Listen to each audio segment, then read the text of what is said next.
Hello दोस्तों, कैसे हो आप। उम्मीद करता हूँ आप सभी अच्छे होंगे। मैं आपका दोस्त अखिल आप सभी का अपने YouTube चैनल प्रोग्रामिंग क्लासेस में तहे दिल से स्वागत करता हूँ। दोस्तों, आज की जो वीडियो होने वाली है वो जावा के 3 मोस्ट इम्पोर्टेंट टॉपिक पे होने वाली है। आज अब हम इस वीडियो में जावा के जेडीके, जेआरई और जेवीएम के बारे में जानेंगे और मैं कोशिश करूंगा कि आपको इन तीनों टॉपिक्स को अच्छे से क्लियर करा पाऊँ। दोस्तों, इस वीडियो का मेन मोटिव आपको इन तीनों टॉपिक के बारे में बताना ही नहीं बल्कि इनके जो बेसिक कॉन्सेप्ट होते हैं वो क्लियर करवाना है, क्योंकि मोस्टली हम बहुत कुछ पढ़ तो लेते हैं, कभी कहीं से तो कभी कहीं से, बट जो टॉपिक का बेसिक फंडा होता है, उसका जो कॉन्सेप्ट होता है वो क्लियर नहीं हो पाता। तो चलिए आपका डाउट क्लियर करते हैं। तो चलिए हम शुरू करते हैं जावा का फर्स्ट मेन टॉपिक जेडीके के बारे में। दोस्तों, मैं आपको बता दूं जेडीके इम्पोर्टेंट रोल प्ले करता है जावा बेस्ड सॉफ्टवेयर डेवलपमेंट में। मतलब हम कह सकते हैं विदाउट जेडीके हम कोई भी जावा की एप्लीकेशन और जावा के प्रोग्राम क्रिएट नहीं कर सकते। आइए अब जानते हैं जेडीके के बारे में। जेडीके का मतलब होता है जावा डेवलपमेंट किट। अब हमें इसकी फुल फॉर्म तो पता चल गई, बट अब जानते हैं कि ये होता क्या है और इसका यूज़ क्या है जावा के अंदर।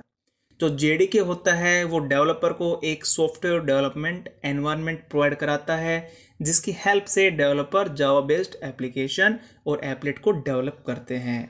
अब यहाँ पे हमारे पास दो टर्म्स आती है, first is applet and second is software development environment. कि आखिर ये होते क्या हैं।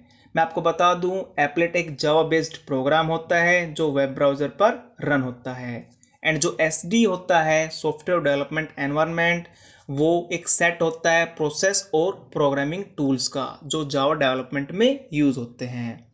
नेक्स्ट पॉइंट के बारे में मैं बात करूं तो जेडीके अपने अंदर या अपने साथ कुछ ज़रूरी टूल्स जैसे कि जेआरई, जिसको हम बोलते हैं Java run time environment, interpreter, loader, compiler, archiver, document generator और वो टूल्स जो जावा डेवलपमेंट के लिए ज़रूरी होते हैं उनको इंक्लूड करता है। अभी जो कंपाइलर है, इंटरप्रेटर है, इनके बारे में हम इसी वीडियो में आगे पढ़ेंगे। अब हम बात करते हैं आर्किटेक्चर ऑफ जेडीके। अभी मैंने आपको बताया था कि जेडीके क्या होता है और इसका क्या काम होता है। आपके मन में भी एक सवाल आ रहा होगा कि जेडीके का आर्किटेक्चर कैसा होगा। तो चलिए हम कोशिश करते हैं जेडीके के आर्किटेक्चर को समझने की। यहाँ आपको जो इमेज डिस्प्ले हो रही है वो जेडीके का आर्किटेक्चर है। जैसा कि आप देख पा रहे हैं कि इसके आर्किटेक्चर में दो मेन पार्ट्स शो हो रहे हैं। पहला है हमारा जेआरई और सेकंड है हमारा डेवलपमेंट टूल। अब हम बात करते हैं जेआरई के बारे में। जेआरई अपने अंदर जेवीएम यानी जावा वर्चुअल मशीन और क्लास लाइब्रेरीज को इंक्लूड करता है। जेवीएम का जो मेन काम होता है वो होता है बाइट कोड को एग्जीक्यूट करना। जब हम किसी प्रोग्राम को एग्जीक्यूट करते हैं तब उस प्रोग्राम को जो लाइब्रेरीज या क्लास की जरूरत होती है तो जेआरई प्रोवाइड कराता है with the help of class library. और डेवलपमेंट टूल्स का यूज हम जावा डेवलपमेंट के लिए करते हैं। आई होप आपको सब समझ में आया होगा। तो अब चलिए नेक्स्ट टॉपिक के ऊपर। दोस्तों, अभी हमने जेडीके और उसके आर्किटेक्चर के बारे में पढ़ा था। अब हम स्टार्ट करते हैं इस वीडियो का सेकंड इम्पोर्टेंट टॉपिक, जिसको हम बोलते हैं जेआरई, बोले तो जावा रन टाइम एनवायरनमेंट। जब हम जेडीके के बारे में पढ़ रहे थे तब वहाँ पे जेआरई और डेवलपमेंट टूल का जिक्र हुआ था, बट वहाँ पे हमने इनको इतना डिटेल में नहीं पढ़ा था, सिर्फ इनकी थोड़ी सी वर्किंग बताई थी। बट यहाँ पे हम इसको थोड़ा एक्सप्लेन करने की कोशिश करेंगे। जो जेआरई होता है उसका मेन काम होता है, जब भी कोई जावा प्रोग्राम रन करता है तो उसको रन होने के लिए जो मिनिमम रिक्वायरमेंट की ज़रूरत पड़ती है वो जेआरई प्रोवाइड कराता है। जेआरई अपने अंदर Java virtual machine, class library और सपोर्टिंग फाइल को कंटेन करता है। इन शॉर्ट हम बोल सकते हैं जेआरई कॉम्बिनेशन होता है जेवीएम और सपोर्टिंग फाइल्स क्लास लाइब्रेरी का। अब इसमें हमारे दो प्रोसेस होते हैं, कंपाइल टाइम प्रोसेस और रन टाइम प्रोसेस। तो चलिए कंपाइल टाइम प्रोसेस को देखते हैं। कंपाइल टाइम प्रोसेस में क्या होता है, सिर्फ जावा का प्रोग्राम लिखा, सेव किया, कंपाइल किया, कंपाइल के बाद बाइट कोड में वो कन्वर्ट हो जाता है। जो बाइट कोड सिर्फ जेवीएम को समझ में आता है। अब हम देखते हैं कि जो इसका रन टाइम प्रोसेस होता है वो कैसे एग्जीक्यूट होता है, कैसे वर्क करता है।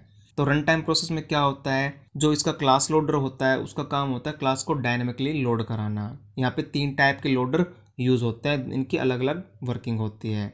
जैसे ही क्लास लोडर के बाद काम होता है वो जाता है बाइट कोड वेरीफायर के पास। बाइट कोड इसको वेरीफाई करता है बाइट कोड्स को कि वो आगे जाने के लिए प्रिपेयर है या नहीं है। जैसे उसके बाद वो इंटरप्रेटर के पास जाता है, इंटरप्रेटर इसको एग्जीक्यूट कर देता है और आगे प्रोसीड करता है। तो ये छोटी सी वर्किंग थी JRA की और उसके प्रोसेस के बारे में।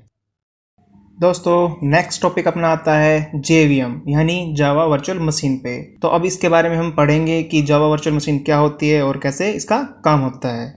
चलिए दोस्तों शुरुआत करते हैं इस वीडियो के third most important topic JVM के बारे में। इसमें हम पढ़ेंगे कि JVM क्या होती है और इसका आर्किटेक्चर क्या होता है। तो चलिए शुरू करते हैं। JVM मतलब जावा वर्चुअल मशीन। अब इसका काम क्या होता है? इसका मेन काम होता है बाइट कोड को एग्जीक्यूट करना, कन्वर्ट करना मशीन कोड में। मतलब जब हम प्रोग्राम को लिखते हैं, उसको कंपाइल करते हैं, तो कंपाइल के बाद बाइट कोड में कन्वर्ट होता है और उस बाइट कोड को जावा मशीन कन्वर्ट करते हैं मशीन कोड में। एक बात याद रखना, जो जावा होती है वो प्लेटफॉर्म इंडिपेंडेंट होती है और जो JVM होती है जावा वर्चुअल मशीन वो प्लेटफॉर्म डिपेंडेंट होती है। मतलब अलग अलग ऑपरेटिंग सिस्टम के लिए JVM अलग अलग होंगी। ठीक है। नेक्स्ट पॉइंट हमारे पास जो आता है वो आता है JVM आर्किटेक्चर, कि JVM का आर्किटेक्चर कैसा होता है, क्या क्या इसके अंदर इंक्लूड होता है। तो आपके सामने जो इमेज शो हो रही है उसमें सभी पॉइंट्स को हम बारी बारी डिफाइन करेंगे। First point class loader. Class loader में क्या होता है, एक क्लास को लोड कराता है डायनेमिकली। यहाँ पे 3 हमारे लोडर आते हैं जिनका अलग अलग काम होता है, अलग अलग टाइप से। ठीक है। सेकंड पॉइंट हमारा आता है इसके अंदर क्लास एरिया। क्लास एरिया मतलब हम इसको बोल सकते हैं method area. Class method area store करता है रन टाइम कॉन्स्टेंट पूल्स को, फील्ड को, मेथड डेटा को और कोड मेथड्स को। थर्ड हमारे पास आता है हीप। हीप क्या करता है? हीप एक रन टाइम डेटा एरिया होता है जिसके अंदर ऑब्जेक्ट्स एलोकेटेड होते हैं। ठीक है। फोर्थ पॉइंट आता है स्टैक। स्टैक स्टोर करता है फ्रेम्स को, ये होल्ड करता है लोकल वेरिएबल पार्शियल रिजल्ट को और प्ले करता है पार्ट मेथड इनवोकेशन और रिटर्निंग के लिए। नेक्स्ट हमारे पास जो पॉइंट आता है वो हमारा आता है PC रजिस्टर, मतलब program counter register. Program counter register क्या करते हैं? उस एड्रेस को कंटेन करते हैं जो इंस्ट्रक्शन अभी एग्जीक्यूट हुई है JVM के अंदर। नेक्स्ट आता है native method stack. Native method stack क्या करता है? ये कंटेन करता है नेटिव मेथड्स जो अभी एप्लीकेशन के अंदर यूज हुए हैं। नेक्स्ट आता है एग्जीक्यूशन इंजन। एग्जीक्यूशन इंजन के अंदर 3 पार्ट्स होते हैं, virtual processor, interpreter, just in time compiler, JIT compiler. जो इंटरप्रेटर होता है वो रीड करता है बाइट कोड स्ट्रीम को और एग्जीक्यूट करता है इंस्ट्रक्शन को। जस्ट इन टाइम कंपाइलर जावा की परफॉर्मेंस को इंक्रीज कराता है। अब इसके बाद जो हमारा नेक्स्ट पॉइंट आता है, लास्ट पॉइंट आता है, वो आता है हमारा native method interface. Native method interface क्या आता है? एक तरह की फ्रेमवर्क होती है जो आपको एक इंटरफेस या फिर कम्युनिकेशन प्रोवाइड कराती है जिससे आप अनदर एप्लीकेशन जो लैंग्वेज होती है उससे आप कनेक्ट कर सको। जैसे कि आपने कोई काम जावा के अंदर किया है तो आप उसको C++ के साथ अटैच कर सकते हो। तो ये था हमारा JVM का आर्किटेक्चर जिसके अंदर सभी पॉइंट्स को हमने क्लियर करा दिया। होप आपको ये वीडियो पसंद आई होगी।